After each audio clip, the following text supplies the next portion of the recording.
नमस्कार, जय हिंद साथियों। दोस्तों, आज हम बात करने वाले हैं एनए की न्यू भर्ती के बारे में। 2025 में किस महीने में आएगी, आखिर इसकी प्रोसेस क्या रहती है, क्या आयु रहती है, क्या इसकी फीस लगती है, इसमें लड़के और लड़कियां क्या दोनों फॉर्म फिलअप कर सकते हैं, क्या इसमें ओनली लड़के बस फॉर्म फिलअप करते हैं, कितनी वैकेंसी होती है, मेडिकल कैसा होता है और फिजिकल कैसा होता है। तो चलिए हम बात करते हैं इसमें कि आखिर आपकी भर्ती कब तक में आएगी।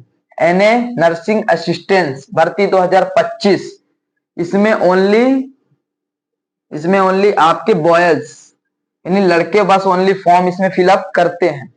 इसकी सिलेबस क्या होता है, ठीक, और इसका आपका जो क्वालिफिकेशन होता है, क्या इसमें मैथ वाले भी इसमें फॉर्म फिलअप कर सकते हैं, ऑल सब्जेक्ट में भी फॉर्म फिलअप होता है क्या, सब कुछ इस वीडियो के माध्यम से मैं आपको बताने वाला हूं। ठीक है, वीडियो को कर देना है लाइक।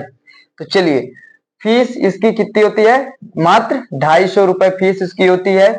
एज आपकी 17.5 से 23 साल, 17.5 से 23 साल के बीच यदि आपकी एज है, आयु है, तो आप इस फॉर्म को फिलअप कर सकते हैं। नर्सिंग असिस्टेंस का इसमें क्या प्रोसेस रहती है, इसमें क्या काम करना पड़ता है आपको, इसमें नर्सिंग असिस्टेंस का काम करना पड़ता है नहीं हॉस्पिटल में, ठीक है ना।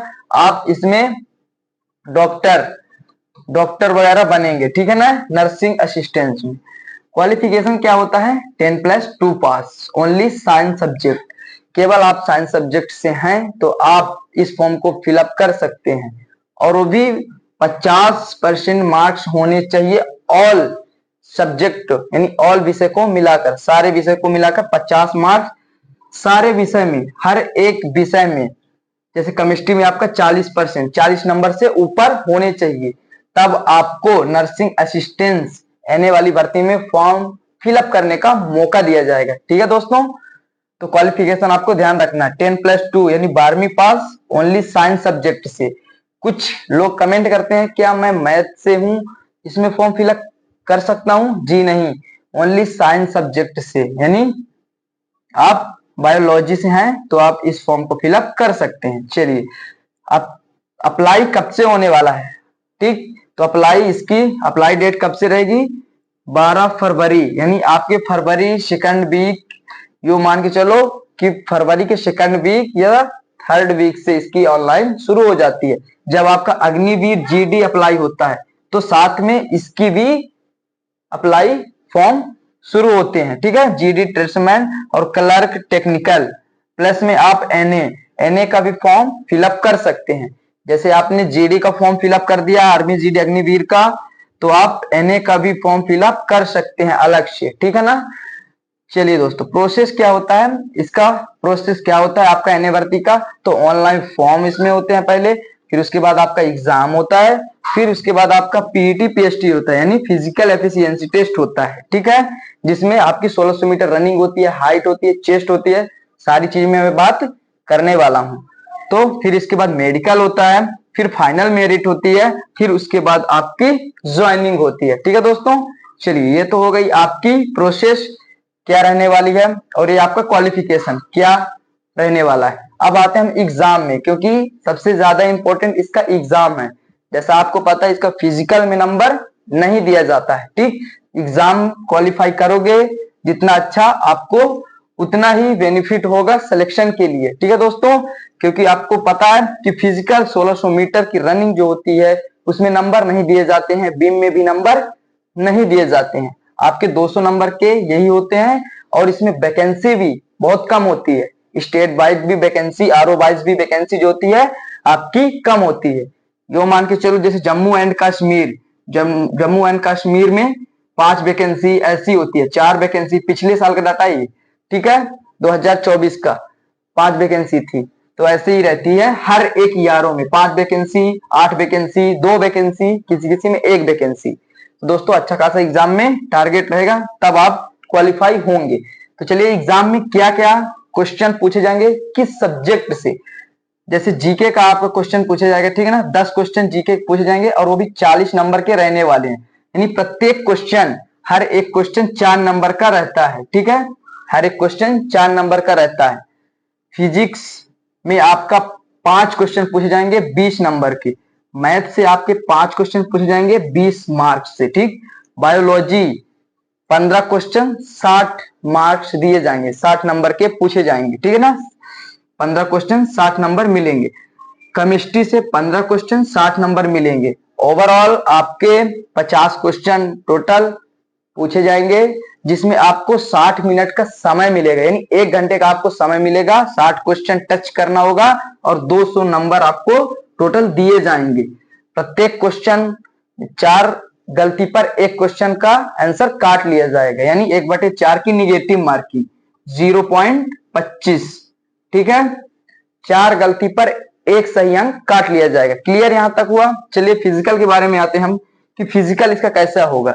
हाइट में डाउट रहता है कि मेरे आरओ वाइज में हाइट कम है, ज्यादा है, 170 लग रही है, 168 लग रही है, 162 लग रही है, तो उसके बारे में हम चर्चा कर लेते हैं। जैसे आपकी हाइट से रिलेटिव आपको और भी वीडियोस मिल जाएंगी, ठीक है, स्टेट वाइज, क्योंकि इसमें तो इतना सारा आएगा नहीं स्टेट वाइज, तो आपको एक सरल और सीधी भाषा में समझाने की कोशिश मैं करूंगा। जैसे 162 सेंटीमीटर, 162 सेंटीमीटर किस राज्य में लगता है? जैसे आपका लद्दाख, जम्मू कश्मीर, जैसे पहाड़ी इलाका, ठीक, तो वहां 162 सेंटीमीटर जो आपके बॉर्डर एरिया है, वहां आपके 162 सेंटीमीटर इसकी हाइट लगती है। क्लियर हुआ। अब जैसे 165 सेंटीमीटर, बाकी एसटी को आपको छूट मिलती है, ठीक है ना, 3 सेंटीमीटर की, इसमें भी आप 160 सेंटीमीटर कर लीजिएगा, ठीक है ना, एसटी कैटेगरी वालों को। 165 सेंटीमीटर आपको, ठीक है ना। फिर 168 सेंटीमीटर आपको वहां मिलती है, जैसे यूपी, एमपी, बिहार, इन सब राज्यों में 168 सेंटीमीटर। और जहां आपके 170 सेंटीमीटर होती है, तो आप अपने स्टेट वाइज आरओ वाइज देख लीजिएगा, ठीक है ना। रनिंग आपकी 1600 मीटर होती है इसमें, जैसे अग्निवीर जीडी में होता है, ट्रेड्समैन में होता है, क्लर्क में होता है, ठीक है दोस्तों। तो 5 मिनट 45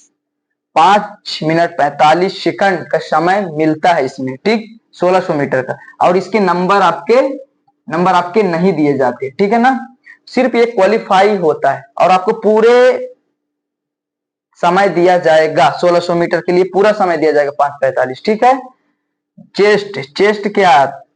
चेस्ट क्या मापा जाता है? 77 सेंटीमीटर से लेकर आपके 82 सेंटीमीटर तक, यानी 5 सेंटीमीटर का फुलाव इसमें चाहिए। 77 सेंटीमीटर नॉर्मल और 5 सेंटीमीटर फुलाव चाहिए, ठीक है।